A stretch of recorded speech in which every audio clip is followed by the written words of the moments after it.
Square Enix is absolutely cooking right now. Dragon Quest 1 and 2 HD, Final Fantasy Tactics, The Evilise Chronicles, and Octopath Traveler 0. But the game that really caught me off guard is The Adventures of Elliot, the Millennium Tales. The demo just dropped, I jumped in immediately, and this is definitely one to watch. Here are my first impressions and why you need to keep an eye on this game.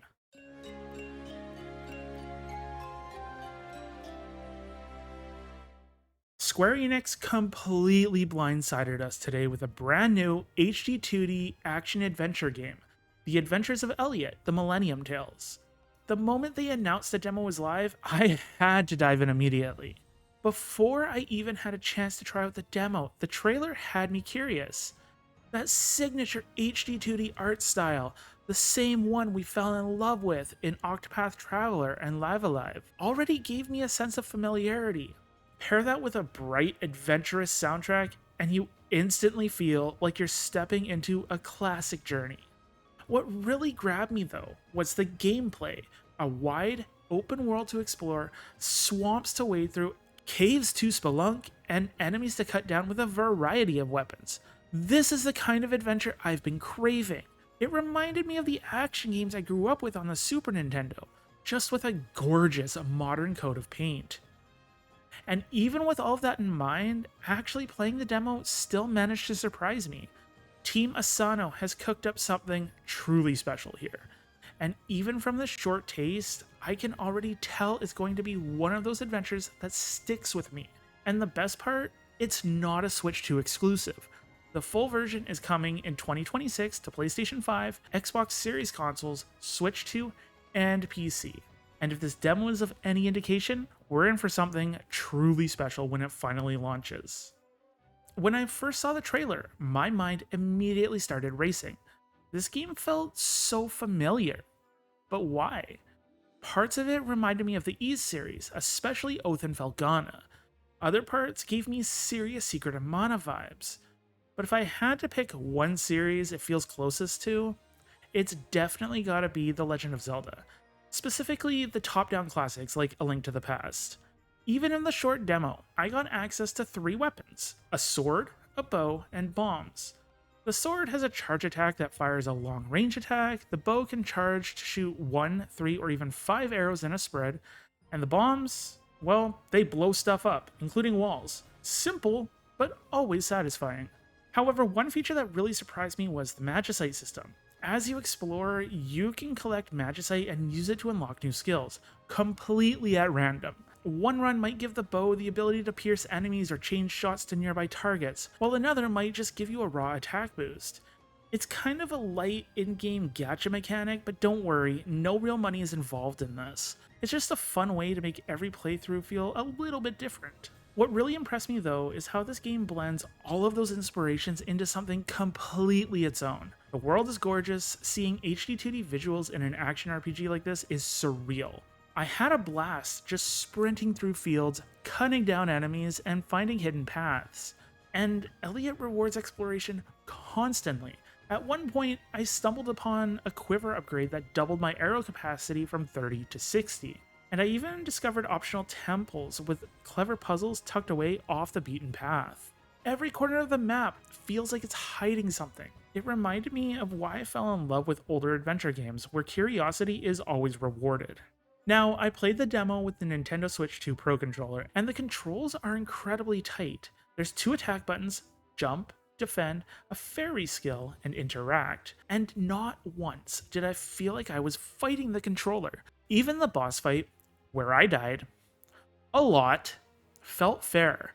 Every mistake was my own, and honestly, that's kind of the mark of good gameplay. Speaking of which, if you do die, you can use the money you find in-game to revive yourself with full health right then and there. It doesn't cost very much, but I welcome this aspect a whole lot. But as much as I love the combat and controls, what really grabbed me was the world that Elliot throws you into. And that's where this game shines even brighter. So naturally, since this is just a demo, there isn't a ton of story yet. But what's here sets things up really well. The king hears rumors of a mysterious cave that no one has explored because it's considered way too dangerous. Naturally, Elliot's buddy turns to the king and says, "Hey, I got this friend. He's an explorer. Why don't we send him? He just loves exploring. He kind of gets off on that kind of thing." And that's basically the setup. Go explore the cave. It's simple, almost hilariously so, but it works. It immediately gives you the tone of the game. Lighthearted adventure with a promise of discovery. Of course, I've played enough JRPGs to know how these things go. I'd bet good money that somewhere down the line, we're going to accidentally unseal an ancient god who threatens the world.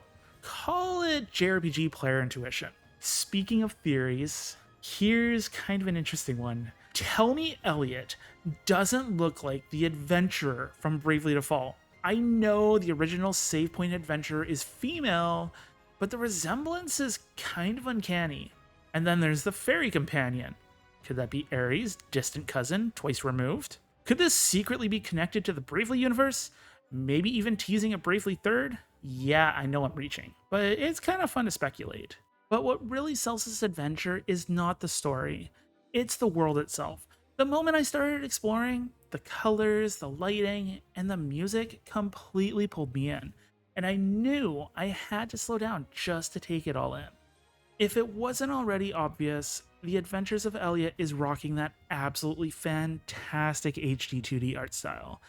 This style, which really took off with Octopath Traveler, has become the gold standard for making games feel nostalgic without making them feel outdated. And it really shines here. Every enemy has its own personality. The boss designs in the demo were intense, and the entire world feels almost like you're walking into a storybook.